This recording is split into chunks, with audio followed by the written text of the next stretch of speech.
Hello and welcome to the Feminist Frequency podcast all about Star Trek Picard. I'm the half-Romulan head of security, Anita Sarkeesian, and as always, I'm joined by Fenris Ranger, who always shows up when you need her, Ebony Adams. Just press that cool keychain I give you, and I appear guns blazing. We're going to be taking a break from the nonstop Zoom calls that we are apparently all on these days to chat about episodes 8 and 9 of Star Trek Picard. And to round out our conclave of 3, it's clinical psychologist, host of the Psych Show, and friend of the podcast, Dr. Ali Mattu. Oh, so good to be back here. I feel like it was just yesterday and also not that we were last talking about Star Trek Discovery. I tell you what. It hasn't been 560,000 days since we've last spoken. Oh my gosh. Listen, we could not have picked a better guest for this show, I tell you what. Oh. Yeah. Like this, we really got a good one for this. Can we just have a session? Can we just you just do a session with me and Ebony, please? That's like all I've been doing this week. I bet. Just like not, and I don't mean just with my patients, but like just with like everyone and organizations and like friends and oh my gosh, it's a different world. Things have changed. For folks who might listen to this 10 years into the future, the coronavirus is a thing that is happening currently, and everyone is kind of on lockdown right now. Well, everyone should be on lockdown, but a lot of us have been isolated for, 5, 6, 7... I don't know what we are at officially, but we're pushing on a week of everyone kind of being alone and not interacting with others in physical proximity and trying to figure out how to keep ourselves sane for those of us who want to interact with others, and people like Ebony, who's just like having the fucking time of her life. Now, I like having the choice, you know? I know. So, I know this is a hard time for extroverts. I see them complaining on Twitter, but I would say for introverts too, like for one thing, I love my boyfriend. I love him so very much. But, when you're in lockdown with someone, you're like, okay, wow, we got to find ways to still have alone time, and like space and, talk to other people and whatever. And I think that's real. Like, you should be able to say that without, it being like, oh, I secretly hate my partner. Like, nah, like it would be hard doing this with anyone, Nobody should spend this much time with one other person nonstop. I'm saying, it's not good. Especially if you're also then both worried, like, are we going to have jobs in 3 weeks? Like, are we going to get kicked out of our house because our state isn't yet doing, rent freezes, whatever. It's a scary, scary time. Yeah, it's real intense. It's so easy to feel helpless right now. And so many things are happening that completely disrupt our mental health. Like, we don't have our routines anymore. We don't have that control of just being able to go outside if we want. We're all stuck together. Oh my gosh, this week I've been both a parent and a partner and like a PE teacher, and like we don't have our childcare anymore, and I have a 2.5-year-old, and I love her. But I am not a good teacher. Like, I shouldn't be doing things that like teachers do all day long. The one thing I'll say that's nice right now is it's really nice to collectively, all of us, not have our shit together. Like that I'm appreciating. Yeah. Like all these Zoom calls I've been on all week long, like everyone looks like shit. So many things are like interrupting everyone. Like, no one has their shit together. And that's kind of nice. I like that. Yeah. I mean, it's interesting. So I work from home. When I'm not traveling, this is my normal life. It's not that much different, but I'm really struggling because it's the collective that we are a part of right now where everyone else is struggling. People are very stressed. We're worried about loved ones. The choice to leave my house is removed, which makes me obviously want to leave my house and interact with people. And the reality is, like, as Ebony was saying, like I know people who are already laid off and don't have jobs currently, and like I've lost a lot of work, and who knows what's happening health wise. I have several friends who have been infected already, and so it's there's something interesting about not interesting, but I think it's a really important time for us to have a lot of compassion for ourselves, and really be able to like just be okay being scared and sad and anxious and tired and eating too much, not eating enough. Like all of these things are okay right now. And it can be hard living in capitalism where you see online being like, well, now's the time that you work out and now's the time that you clean and organize all your shit or you write the screenplay or you whatever. It's like, you don't have to do any of that, y'all. Just chill. It's okay. Like it is what it is at this moment and we're all in it together. A friend of mine sent me a video, actually. She lives in Tangier in Morocco. And at midnight, the whole community was out on their balconies chanting and praying together. Like the videos that I've seen out of, I think it was Italy, where someone just went out onto their porch and started playing their keyboard. And then someone else brought out like a saxophone on another balcony. And like people just like came and listened and sang along. And like, there are these like little moments where you're like, yes, this is what humans do when we're free of, I don't know, capitalism. We're free of some restraints. Like we're in it together. I was talking to a patient yesterday, and this person said something that I just like really had to think about. They said, "I think we're beginning to see some of the redemption of the internet." Like this thing that has created so much division and online hate, and I know I'm preaching to the choir here about how so many of us have felt unsafe because of the ways in which the internet has done things and allowed things to happen. And this past week, it's allowed for a lot of connection, and I've actually reconnected with a lot of people in a way that I just wouldn't be able to if this situation was playing out just 10 years ago. The internet, the infrastructure wouldn't be set up to allow us to do this. Could you imagine if we didn't have the internet right now? Oh my gosh. Like really, that I think about that. I'm like, if I don't think we're at a point in which our infrastructure is going to fail, but I was like, I live alone, y'all. I know, like, I think that it's equally as bad to be living alone right now as it is to be stuck with one person for so long, right? And the internet is a place where we can connect. Like, I did some live streaming of a game just to like share this moment with me, right? Like texting friends, checking in, having calls, like oh man, could you... I'm bringing back the calling people out of the blue thing. Yeah. You're like, I know you're home. I have this rule right now is if someone calls me, I take the call, which like I never do. I hate phone calls. Yeah. I don't. But like right now it's like, oh man, this is our time to connect, and I don't have any excuses. Like, I feel that pressure to be productive and to do something, and then it's like, oh no, my daughter comes and reminds me that like this is not the reality anymore. Like we have to spend our time together and connect. I was talking to a friend of mine, and he was saying, "Why am I so tired? Like I didn't do anything all day. I've been stuck at home. I've been working from home, but I haven't physically done anything." And I said, this is what depression is like when you feel like you can't do much, when you can't go outside and get sunlight, when all the normal routine is kind of ripped out of your life. This is what depression is like, and this is why it's so exhausting. If you do go outside, you're constantly on guard. You're hyper vigilant, and that's what like trauma is like. Right now, it is normal to feel the things that many people feel when they're depressed or when they're anxious or when they've gone through trauma. So we need to be kind to ourselves. We need to be compassionate.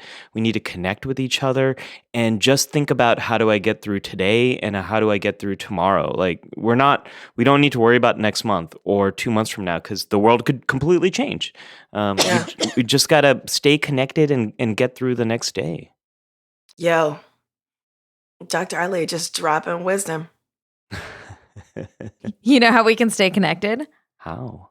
by watching Picard. Oh, yeah. Can I just say real quick before we launch into Star Trek? Of course. Ali, I forgot that your daughter was so young. I thought she was a little bit older. So when you said that you were having to be a PE teacher, but that was the only subject you mentioned, I was like, I love that was the subject that you took on. And you were like, That's all I got. I'm not going to be working on math, like science, English, but I got PE, you know? Okay.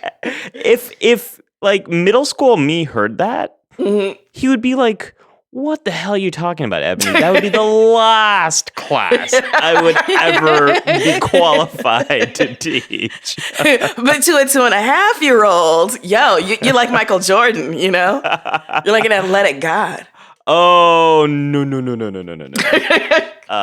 No. I was a Trekkie. What I spent most of my time doing in middle school was being Lieutenant Commander Corin Dyson of the USS Starwind, this role-playing game that I was Oh my God. super in. Yeah. I love it. I am so in love with this. Yes. That's what I did, Ebony. Is there any evidence of this? Old emails. Very old emails. That's it. Amazing. Yeah. The thing is, Amazing. Anita, I avoided having my picture taken because I did not feel good about myself at all. So for like all of middle school, I only have this one photo, and I call it the saddest photo of me ever. It's me sitting on a bench at school, and like no one else is around me. Oh my God. Are you sad Keanu? Were you sad Keanu in that pic? Oh my gosh, that makes me feel so much better about that Yeah. picture because I pretty much was. Who took it? That's the thing. I don't know. Oh. I have no idea. But I'll send it to you all after we record. It's like, yeah, but that's the only photo I have of me of like all of middle school. Wow. I am going to Photoshop Keanu Reeves' head onto your head, though. Just I gotta say, Ebony's FYI. Photoshops are Legendary a treat. is what she's They're going a to say. Legendary. Yes, no, legendary is absolutely what I was gonna say. Maybe like Tal Shiar grade level? Oh, so good.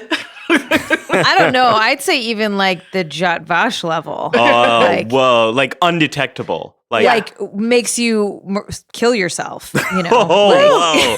That's some high level Photoshop. That was a little much. Sorry, everyone. I mean, relevant to the topic of these episodes, but I do want to say I have been looking forward to our conversation. Like that's been something that has helped me get through the days is like, I'm so excited to be able to sit down with you all and talk about this show that I'm not sure if I love or hate. Typically do both in the same episode. So I've been really looking. Yeah. I've been so looking forward to this. So thanks for having me back on. And I'm No just pressure. so excited. we've been so excited to have you back on. And I think that our sweet spot is I don't know if I love or hate this. Like I think that covers this entire podcast. Oh, no, listen, moment. I'm having the same reaction that I had with Discovery season 1, wherein like I knew I did not like the show or, you know, was not fully on board at the very beginning, but I was holding out hope. But then I got suckered in. Like I was hypnotized. And by this point in, you know, season 1 of Discovery and this point, season 1 of Picard, I take all my money. Like, please give me 6 seasons in a movie. I'm so in love with everything. Can't wait to talk about it. Before we get into these 2 episodes, I would love to just hear very briefly, Ali, what your thinking is so far, since we're nearing the end of the season. Yeah, which is, it feels like it's gone by both fast and slow.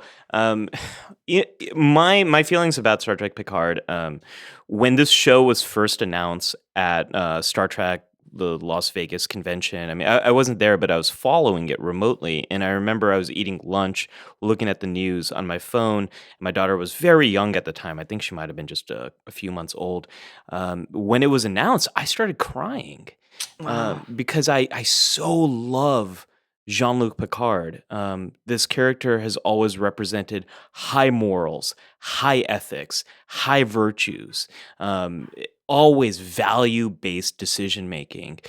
He represents this aspirational goal for me of the kind of person I want to be, the kind of leader I want to be, the kind of human. And to see him come back, or to know that he was coming back after all the intensity of that year of 2016 and 17, it meant a lot to me. So I've been really looking forward to this show.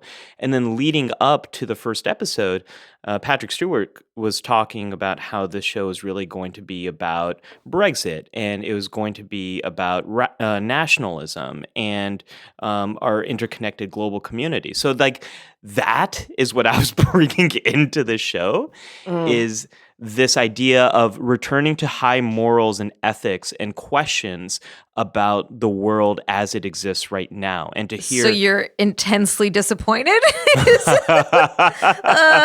I'm disappointed in that. Like, I don't think this show has really lived up to the social commentary. Like, to me, Star Trek is always about asking these questions that make me think. And I think there is social commentary here. I think it's kind of, it's not complicated. It doesn't really make me think. That has been a disappointment. I'm also very disappointed in all the new characters. Like I don't care about any of them. None whatsoever. At the same time, seeing Jean-Luc Picard again, seeing Seven of Nine, especially seeing Hugh and the XBs and that storyline, like I've absolutely loved seeing them again and seeing where they're at. And of course, seeing Riker and Troy, I think that episode might have been the best episode of the whole series to me. So that's kind of where I'm at. I don't care about anything that's new. I love seeing these old characters. I'm disappointed in the larger storyline. But, the thing about Star Trek, it's kind of like sex. Even when it's bad, it's still pretty good. Huh. You have very specific sexual experiences there, buddy. Yeah, I would say that is not always the case at all. Yeah, it's like I feel like, yeah, but that's all right. That's all right. That gives me no segue into actually getting into this. No, that's actually really helpful. Not the last bit, but the rest of it is really helpful in terms of how you are approaching like this conversation that we're about to have. Because as we've gotten, we've had a guest for each episode, and so we're just bringing them in to talk about, pieces here and there. But I think this, especially as we're getting towards the end, we're all having some feelings about this show and the ups and downs of it. So we are going to talk specifically about episodes 8 and 9, which means there's only one episode left after this. Ebony, do you want to give us a quick rundown of those the two episodes we're going to talk about today? Yeah, and remember, folks, I'm grabbing these directly from CBS.com. So if you have a problem with this rundown, take it up with your mother or the social media coordinator at CBS. I do not care. Okay, so episode 8, Broken Pieces. I love that Ebony's isolation has not made her any less feisty. Not friendlier whatsoever. Okay, so when devastating truths behind the Mars attack are revealed, Picard realizes just how far many will go to preserve secrets stretching back generations, all while the La Sirena crew grapples with secrets and revelations of their own. Narissa directs her guards to capture Elnor, setting off an unexpected chain of events on the Borg cube. That's also where my homegirl, Seven, reappears. And then episode 9, Et in Arcadia Ego, part 1. Following an unconventional and dangerous transit, Picard and the crew finally arrive at Soji's homeworld, Coppelius, which looks like a giant yoga retreat. However, that's not on the CBS website. However, with Romulan warbirds on their tail, their arrival brings only greater danger as the crew discovers more than they expected about the planet's inhabitants. Oh boy. All right. A lot happened in these episodes. Okay, let's just start from the top. We don't have to go in order, but we just need to talk about that opening scene with the Zhat Vash and like the see the truth thing, and then they all do like mass suicide, which was horrifying. Yeah. And like, content warning would have been nice. Yeah. I mean, like, what in the holy hell? It did give us the information that we had questioned about the last two episodes of like, why did Jurati like, what is this that she saw? Was it is Commodore O from the future? Like, what is it that was so compelling about this? I still don't think it necessarily answers that. But it does, like, it ties it up with a bow, right? That like this thing that happened thousands and thousands of centuries ago, where synthetics came and like destroyed organics or whatever the fuck the storyline was. Like, it happened in the past. It's not something that we're not seeing a future vision here. They are now, the Zhat Vash was formed because they're afraid of this happening again. Mm-hmm. Yeah, I mean, like Ali, like I largely couldn't care less about the larger story here, you know? And I mean, the like sort of pitched battle between synthetic life and organic life is a narrative that keeps reappearing in speculative fiction and will, you know, for many eons to come, I assume. But yeah, I couldn't care less about it. What I did care about, unsurprisingly, is the image of the Zhat Vash in that desert looking like a Sting music video. And I swear to God, whoever is doing this show, like, really loved the Dune series, because I think the Zhat Vash might just be like the Fishwives plus the Bene Gesserit. But do I love it? Yes. If you're talking about a multi-generational cabal of women who are there to kick some ass while looking good in a cape, I'm here for it. So Star Trek knew how to deliver for me. Yeah. So one of my complaints about The Next Generation and all the Star Trek that's come after it is it's really been very stupid about AI and sentient artificial intelligence. What? You're kidding. Yeah, I know, it's hard to believe. Like, you've got Data, you've got the EMH and Voyager, you've got Moriarty that was just sort of like created and then like never real. Like, there was a follow-up episode, great, but like no one else has ever done this, like just kind of accidentally created artificial intelligence. So that's always been a complaint of mine. Like, Star Trek seems pretty stupid when it comes to AI. Like, the singularity hasn't happened. So I guess Picard, this episode kind of reveals that, like, well, maybe the reason for that is because the Zhat Vash have been like taking out AI whenever it crops up because of this stupid thing. But the reveal, it doesn't work for me at all, because I don't care about Commander O. I don't care about Narissa. It just seems like like Battlestar Galactica did this better, and like not that long ago. So I'm not invested in those characters, and I'm not invested in that reveal. I'm not either. I hate both of those characters. Okay, I'm gonna need y'all both to leave the podcast. Hold on, but Tamlin Tamita is a goddess. We did learn that Commodore O is half Romulan, which is why she is because we were like, she's a Vulcan. We don't know what's going on. Why does she give a shit? So like, we're getting a few answers for some of the questions that we had. The Borg cube, we didn't know why the Borg cube all of a sudden was like disconnected from the rest of the system, and it was because the auntie broke a Borg cube by sheer force of her despair. Which, can you imagine what that actually means? Like, when she connected to the cube, like, her, I guess, insanity caused them to break the cube off? Like, was that the implication there? Maybe. I guess. Yeah. Well, I mean, that's no answers from the two of us. But I think what you're talking about, Anita, is really interesting. And this goes back to, you know, after the vision of that, like, mid-2000s Apple commercial that, you know, made the ladies go crazy. And provoked like this self-annihilation, and then this self-annihilation that then becomes a theme throughout the rest of the episode, right? With like Captain Vandermeer and, you know, like Jurati, you know, and just the various ways in which either individuals or, you know, cultures or groups kind of wrestle with like the notion of like the thing that cannot be lived with.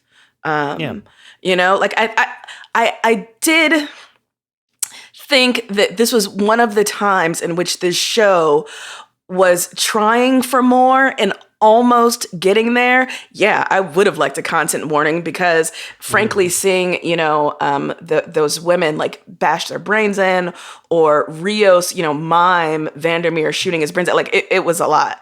But I do think there's something there about reaching a point from which one can no longer like forgive oneself, or, you know, forgive like the larger group, you know, like the kind of irreparable breach that happens. I wish the vision of it that we saw had been, done a little bit better. Because I swear to God, I was just like, this looks like, I don't know, like an iPhone commercial from 2006. This does not look that horrifying. I'm kind of getting used to in a horrible way, getting used to these opening teasers that are kind of horrific after they killed off, what's his name from Voyager, when they ripped his eye out. Yeah. What was his name? I love that character. Anyways, he's gone. And that was really horrifying. Like I never expected to see something like that in Star Trek. Mm-hmm. Yeah. So Picard has been kind of pushing the envelope with that in a surprising way. And they're swearing. Oh yeah. my goodness. Oh my gosh. I don't know if JL would ever approve of that much swearing. So Ebony, I'm kind of with you here. The idea that these synths are considered to be lesser life that must be eliminated because they might introduce impurities or in some way corrupt the larger culture. Like I'm with that idea, and I think where Picard is trying to go with this is this analogy of the synths being like refugees or being like any other outside group that we think might corrupt the larger group. Like I see that.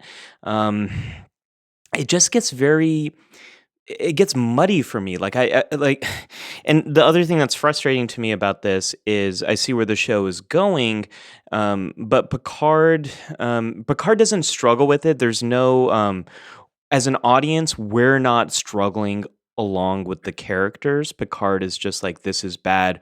We shouldn't have done this. I don't know. And yet, this is the thing that ultimately left me profoundly upset at the end of these two episodes. We have been led to believe that the viewpoints shared by Picard and, sort of the right-thinking elements that we've met in this show is that the Romulans as a group of people were hard done by, but also the synthetics were, and that the xenophobia that has run rife through the Federation is somehow a black mark against who we are, right? That we have failed to see the inherent worth and value of these other forms of life. But what episode 9 tells us is, and this is a trope that I absolutely hate, and I call it sometimes the townspeople are right. And it's like, it turns out that the threat that the bad people have been telling you about actually is a threat. Right. So we've been led to believe that the synthetics would never, eliminate or, try and annihilate organic life. Oh, turns out they do. So it turns out the prophecy was right. I mean, totally. I agree with that. I also have a hard time with so what you're both talking about, right? The synths we're talking about refugees, we're talking about xenophobia, very, very, what Star Trek has always sort of done, except now it's a little bit weird, but it is, but my issue was that episode 9, I was like, okay, episode 8, let's see what's happening here. I'm down, whatever. Episode 9, I was like, oh, for fuck's sake. Yeah. Between the yoga retreat bullshit where they're all apparently you're chill, cool people when you wear monochrome colors. Cause I feel like that's such a Star Trek thing to do in terms of we're all chill when we wear different shades of orange together. I'm into it. I mean, I'm into it. It's just that felt, and then the really bad gold makeup on them. There's just a bunch of shit that it pulled me out of what they were trying to do and into this kind of this. This is not what I want to say. I'm getting distracted by the aesthetic problems. What I'm having an issue with is that I think it is okay for an oppressed people to rise up. Yeah. Right? That is an acceptable thing. And they might rise up with various different modes of survival, right? Which can include violence because it is necessary, not because it is anything that anyone actually wants. The way that they're doing it here is they were happy and peaceful and fine and didn't really give a shit that they had a ban on them, apparently. They were happy to be hiding out in their sanctuary. And then it's done in this way where not Jana, but beautiful Sutra? flower, I guess. Yeah, whatever. Wait, what was her name? Was that Sutra? Sutra, yes, thank you. Sutra, which is the sister to Jana, or the sibling to Jana, becomes this like really violent, vindictive, manipulative person that we don't align with. Yeah. So the way that they're dealing with these people who are legitimately oppressed and are about to be fucking obliterated is for us to be like, you're doing it wrong because you're not doing it the old white man way.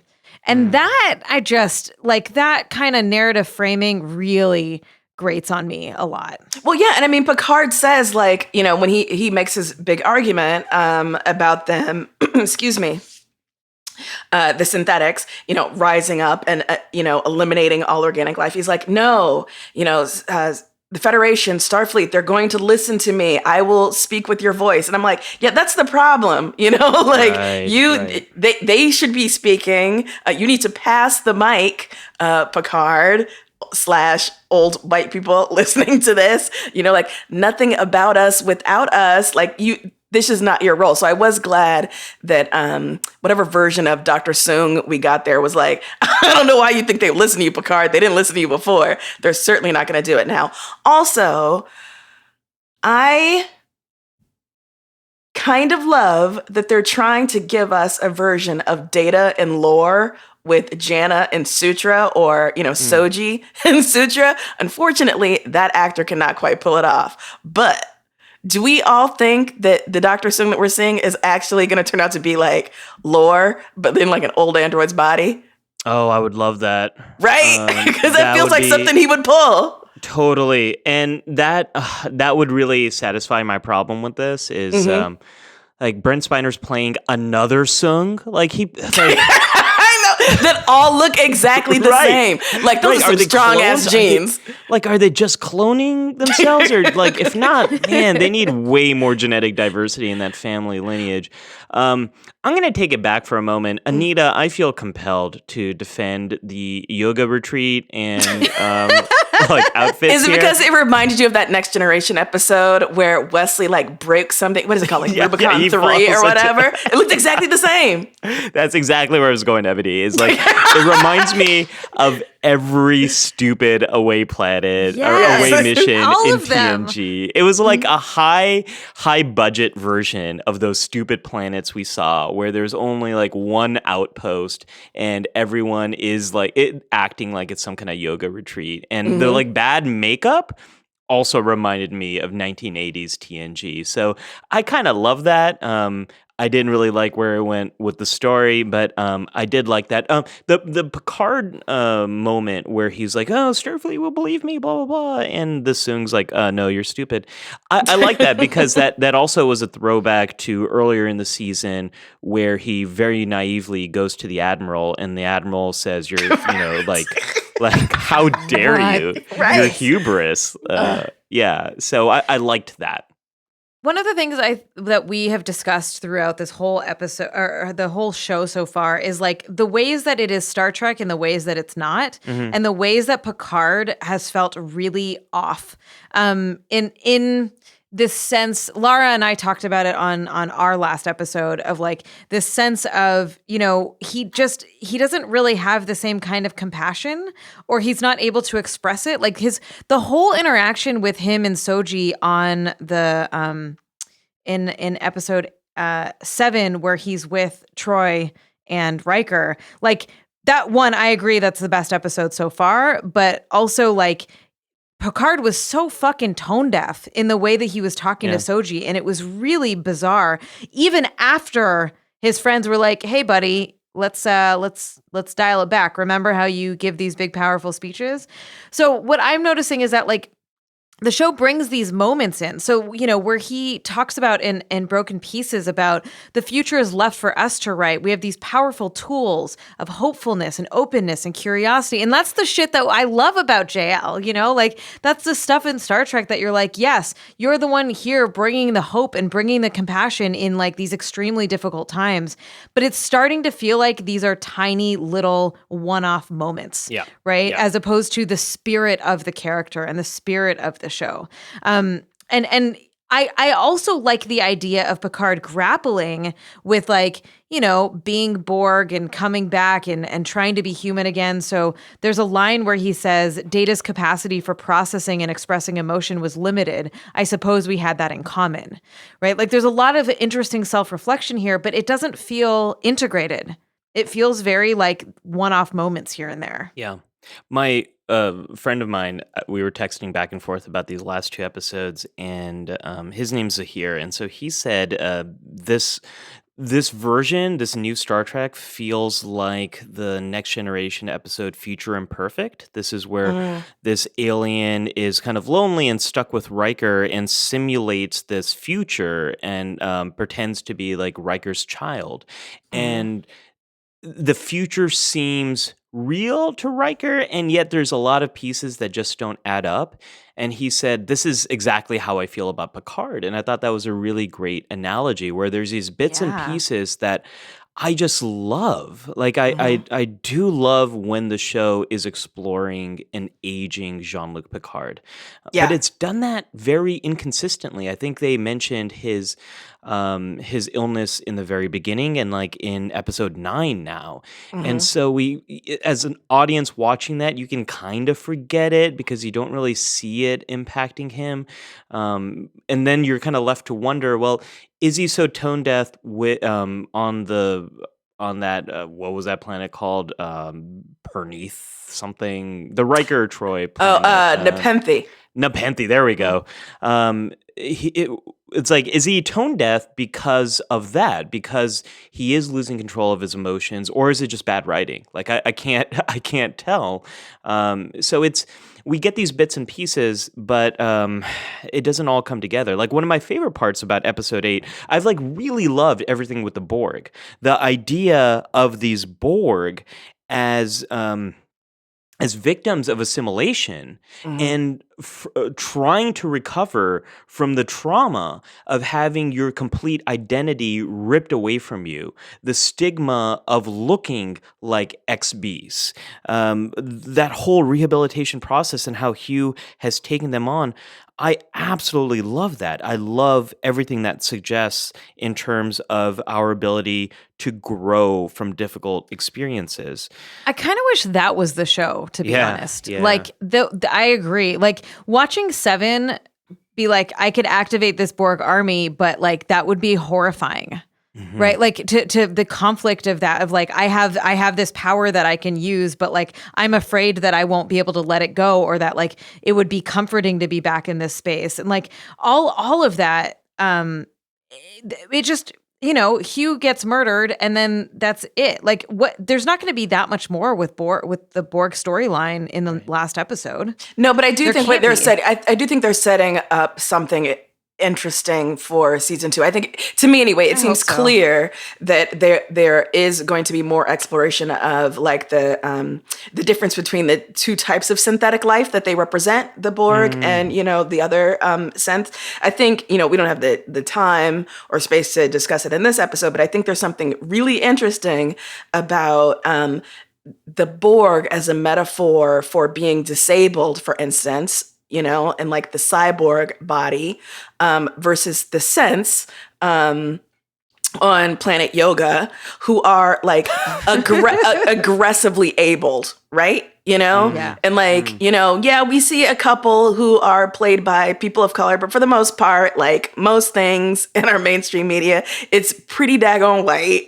It's almost all like cisgender folks, everybody is very skinny, it's like sexy robots, versus the version of the Borg that we get, so I think like, I do feel like there's a chance for them, and they are allowing the space for that to still happen. But going back to the idea of like the show being kind of, I don't know, structurally, I don't want to say inconsistent, but there being kind of ruptures there between the times when we see like Picard really wrestling with something and having the space to really wrestle with something and be wrong about stuff versus all of the other stuff, which just frankly is not as good. Although, we got so many Rios clones and these episodes, and I was so down Ebony. for that. Okay. Like, look, I was into every single one. I know, Ollie, that you were like, I don't like all the other characters, blah, blah, blah. I totally agree, except I like Rafi, and I fucking love Rios. He is so hot. He is love Hottie Rios. McHotterton. Yeah. I think he's one of the better actors on the show. Like, for sure. You know, like, I believe he can carry a scene in the way that, like, Patrick Stewart can carry a scene. But I think part of the problem is, like, you know, to pull back, you know, Patrick Stewart is an old man. They know he doesn't have long. They don't know how much longer he has, right? And so you build into the show, even though it's called Picard, all of this other stuff, so that when he leaves, when he's no longer able to do the show, you know, you still have something to continue with. The problem is none of us came to the show for that. No one really cares. Right. I love Rios. I love Rafi. You know, there are things about the show that I really enjoy, but if the scene does not have Jean-Luc Picard in it, I'm 75% less interested in what's going on. And that's kind of the impossibility of this show, is it's hard for any of the other actors to really stand up to Patrick Stewart, because he is someone who's lived in our minds and in pop culture for decades. And we just haven't had as much time with these other characters. I do like Rafi. I think she needs more screen time and more to do. I love that we have a character that's struggling with substance use in Star Trek. Yes, you know, finally, like, we need to see that kind of representation. I'm surprised we didn't have more people struggling with substance use on Deep Space Nine, because that's one messed up place. And Rios is pretty good. But then let's talk about Jurati. So all of this stuff has been revealed about what she did, what Agnes did, and how she was impacted. And Episode 8 and 9 feels, and I might be mixing up a little episode 7 too, but it feels like a little whiplash to me, where in episode 9, they've kind of forgiven her. Yeah. And just like letting her come along for the ride. While just like an hour ago, in terms of the show, everyone was furious with her for But killing. she said she was sorry. Yeah, I know. She said she's not murdering anymore. I know, like, she's straight up said, I'm done murdering, you guys. To be fair, it was pretty funny. I did appreciate that line, but yeah. Yeah, I would not trust someone who has had this mind control, Vulcan, Romulan, mind meld, brain control. But is it brain okay. I feel like every time mind meld comes up, it's always a fucking thing, because we're like, wait, so anyone can do it now? Like, you can just learn it? Is that a thing now? That's not whatever. So like a mind meld historically was sharing information and sharing brains and like beliefs and thoughts and feelings and all of that shit. A melding of the minds, if you will. My mind to your mind. Exactly. So like, why is it now like she was being manipulated? Like, why are we talking about it as if like they forced her to do something? Well, according to Star Trek 2009, when Spock Prime melds with Chris Pine's Kelvin timeline, Kirk, do we have to? Keep going, Ollie. Keep going.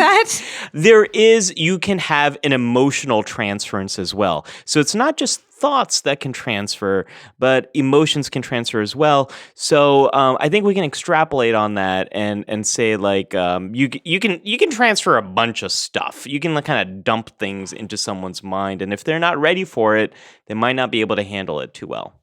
Yeah, I mean, like if she saw the equivalent of like a snuff video, it's gonna mess her up. Yeah.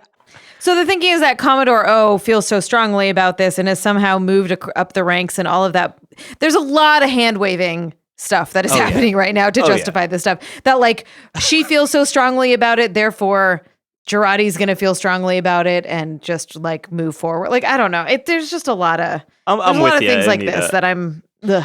I want to stake a claim right now, or rather posit that I think in the next episode we are going to learn that again.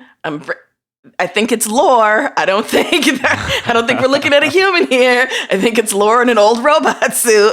I think he has done like a brain transfer of his own into Dr. Jurati's body. I think something's going on there, and that's why she's like, "Please let me stay." Blah blah blah. Because y'all don't count out lore is what I am saying. Yeah, please. Because we also know, Ebony, that Lore was last seen doing stuff with the Hugh Borg. Yes. That was where we last saw him.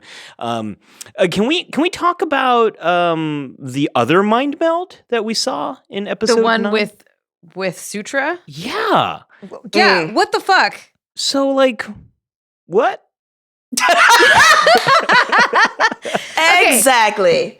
So I think that that's an interesting. Okay, we should discuss how what the fuck. Why can she just mind meld because she's learned all the Vulcan songs in her life at some point? But that I think there is something interesting of like this piece of information is not meant for some people. Right, that it is not comprehensible in the same way. And I think that part of it is interesting. Although I hate the character of Sutra and I hate that they're like, well, she's going to murder her best friend so that she can now lead these people who are supposed to be incredibly smart and rational and logical and blah, blah, blah, blah, blah. Do you think that the reason why she looks the way that she does is so that we can have that scene with her flirting with Narek because he only responds to like sexy evil brunettes? Oh man. Like that's his bag. He was so close to being killed. I know. I think I enjoyed these episodes a lot more than either of you. And part of the reason why is because there was so little Narek in them, you know? So like, little. Ugh. I mean, when Ebony, he came back, I was so annoyed. I don't want to say I'm not enjoying the episodes. I love this show. Like, I think I do. Especially, I got to say, especially these last 2 weeks, having the show to look forward to, and just being back with these characters. Like, it does actually provide me with some good mental health coping. I've actually really enjoyed it. And look, I'm putting my money on this right now. This is a Femme Frequency exclusive. I know we're gonna the next episode is gonna end with the Starfleet squadron or armada or whatever showing up, and just like season 1 Discovery, it's gonna end with us seeing the Enterprise. That's what's gonna happen. Like, oh, look, they're doing the same trick again. So like I got a feeling I know where this is going. The idea of seeing lore revisited, the idea, I didn't even think about it until you mentioned it, Ebony, but the idea of Borg artificial life versus these other yoga artificial life, like that is exciting to me. I think that's an interesting direction the show can go, but why is it taking us so long to get here? Like that is the question. Like, I've enjoyed some of the stops. Like, another thing this show has done that I've really loved is it's getting around some of that monocultural problems that Star Trek has. Yeah. Like, all Klingons are like this, all Romulans are like this. Now we know that, like, there's diversity in the Romulan culture. Like, you can be a really annoying, sexy, but not sexy character. Or you can be like these nuns and Elnor, whatever the hell he is. What? Poor hot, right? Poor Elnor. So I like seeing that diversity. I like some of the stops that we've had, but honestly, it's taken us a long time to get to a story that has potential but hasn't quite paid off. Yeah. Not to say something really stupid after something so thoughtful, but that watching the Borg be mass airlocked was horrifying. Oh yeah. Yeah. Which obviously was made so that Seven didn't have a choice but to take control of them. But like that shit, the fuck. I found it very disturbing, especially as we have all been like really wanting more like redemption arcs and like the XBs and what's going to happen with them and all of that. That I've found myself caring most about the Borg and Hugh. And I'll include Seven in that. It's been such a wonderful surprise when we first saw Hugh meet Picard again. I thought he was gonna like attack him or something, and that's not what happened. He had so much gratitude, affection, love, and support towards Picard, and I've just really feel myself caring about these XBs more than any of the other new characters. And it was so hard to see see them just wiped out like that. Yeah, it really was. I completely forgot what I was about to say. I just started reading Ebony's notes in our script. Oh, do you want me to talk about how which said I hate every romance on this show? Yeah, listen. Yeah, I think the reason why I hate every romance or every like nod towards romance on this show is that none of these characters have any sort of like romantic chemistry with any other character that's remotely believable. At least not the pairings we're seeing. So like Rios having sex with Girardi. I don't see he it, cheated on you me. know? The like VC Andrews twins, not into it, whatever. But then like the whole thing with Rafi and Picard and like, I love you, you don't have to say it back. And at first I was like, oh, it's a friend kind of I love you. But then maybe it wasn't. And I was like, what? Wait, no. I thought that was a really sweet moment. And that was not romantic. Come on. It better not be, because I'm not into it. You know, I'm just like, you know me. My thing is I want to see more friendships, like more intimate friendships on screen. I think that's what the Rafi and Picard thing was in that moment. I really liked that moment. Like I liked it too until I thought if they wind up kissing, I'm gonna lose my shit. Oh my God, you're gross. That I thought never crossed my mind. Okay, I was didn't like, cross my mind either. Yeah, this is like more of a father kind of. And it was sweet in that like they're both totally dysfunctional, broken humans that cannot express emotion, and like she's trying, and that is part of her recovery from being like abusing substances and all the trauma and all the shit in her life. Like her just being like, you mean something to me. I felt that. Can I ask you all a question about the friendship? Because I've been thinking about that too. This is so weird for me to be playing around with this idea in my head, but I am so much more bought into the friendships and relationships on Discovery than I am Star Trek Picard. Minus Michael Burnham and Ash Tyler, I really like most of the relationships on that show, and I'm saying like a more broad definition of relationships, so romantic but also friendships. Like I really care about those characters a lot more than I do most of these relationships. I wonder if it has. So yes, I wonder also, like, we're coming back to the show about a character we know, expecting to see characters that we've had decades-long relationships with. And that is just such a different way of entering programming, right? Like with Discovery, we're starting from scratch completely. Whereas, so I think that there's like, I don't know. I don't think you're wrong. And I don't think that, I think that they could have easily done that on Picard or done it better. But I do think that the fact that like they're trying to bring in new characters and old characters and pair them together and also age the old characters in ways that feel sincere. Like I feel like that's a tall order, and it affects the way that we engage with it. Yeah, no, you're right. I'm trying to think of other shows that have done that well. I mean, it's hard. Like Star Trek: The Next Generation brought in members of the original series from time to time, but it was in a time-limited way. The show was never in the shadow of those other characters in the way that Star Trek Picard is. I was also thinking about how like the show is called Star Trek Picard. We've talked a lot about how like they're setting it up so that if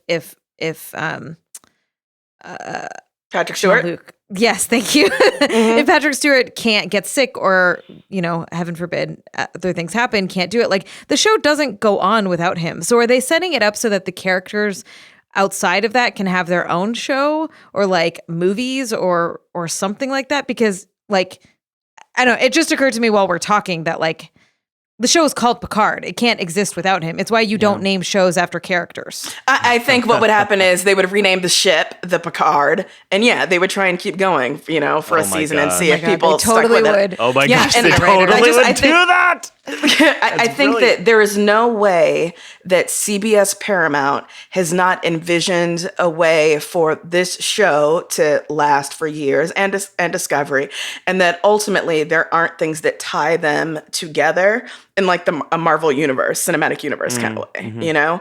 I just think, there are absolutely people who are paid to be that mercenary about these kinds of high dollar properties. I would have guessed that Star Wars knew what they were doing, and they sure shit didn't. So yeah, but they still minted a fucking ton of money, right? Like as much as people might have had problems with it, whatever, they still are making so much money. And do I sign up for each new version that comes out? Yeah, like I can't wait for season 2 of The Mandalorian. I'll never give it up.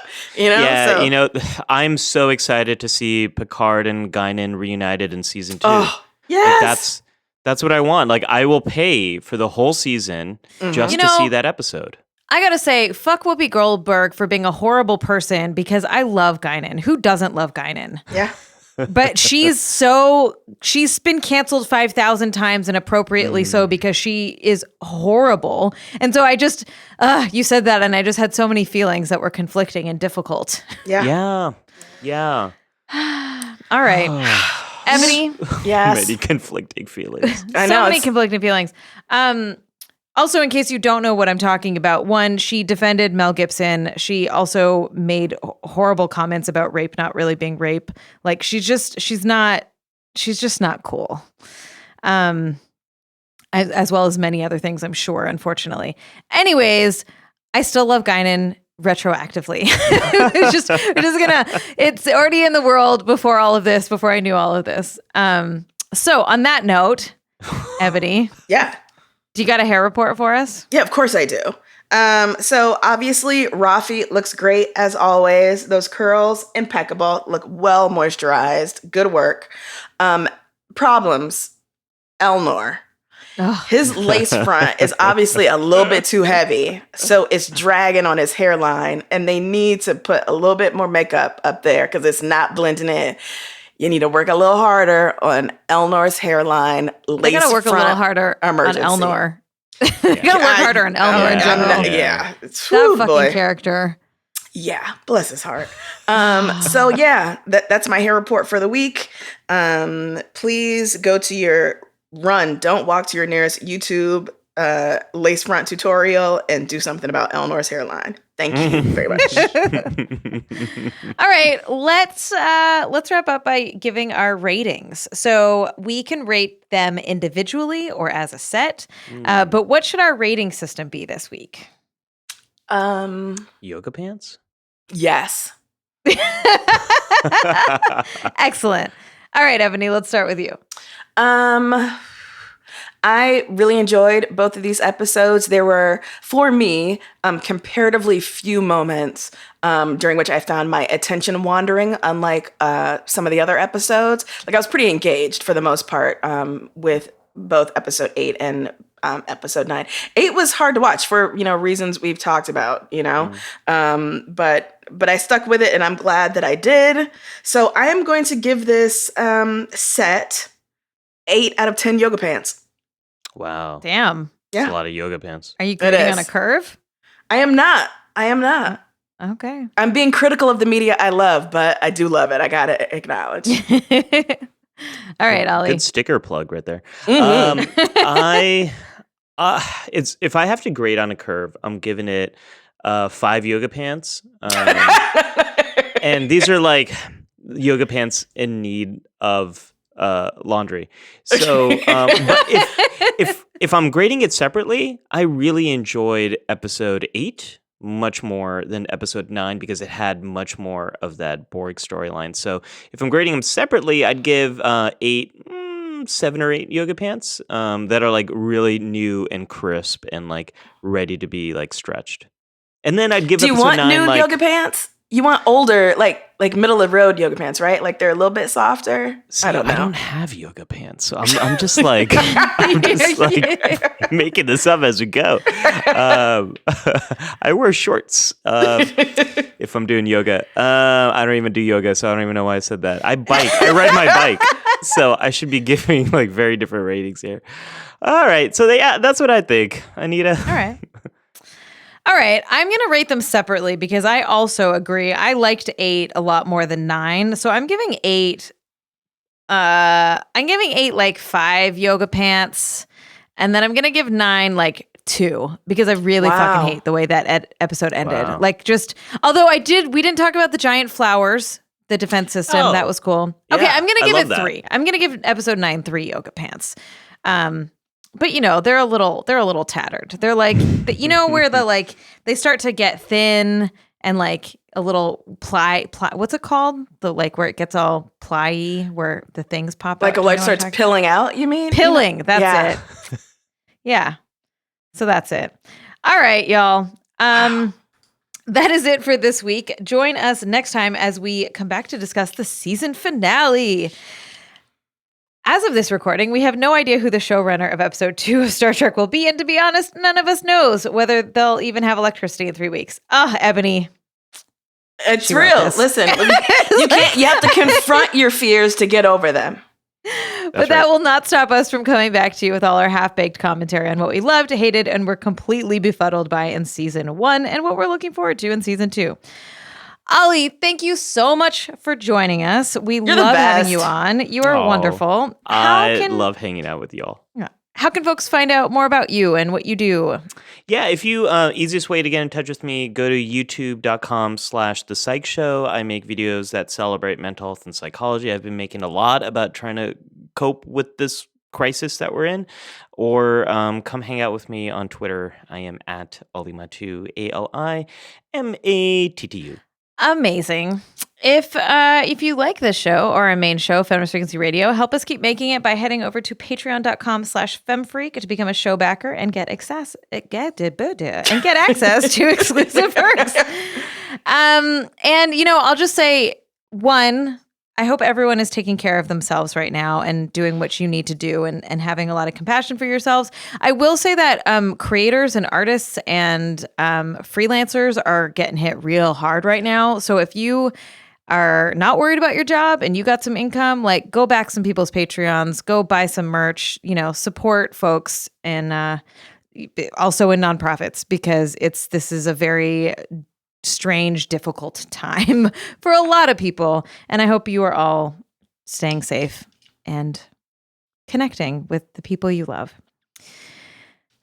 Big thanks go out to our producer, Rob Hara, and to Carrie Stimson for technical support. Our art is by the amazing Ray Abelar, and we will see you all next time. Stay safe, wash your hands, Shields just up. wash your hands. That's Watch right. that video that Ava DuVernay posted where it's like someone washing their hands with gloves with like black cream or something where you see how much you don't wash your hands well. Go watch that, and then learn how to wash your hands. Star Trek out. Oh my God. Bye. Bye.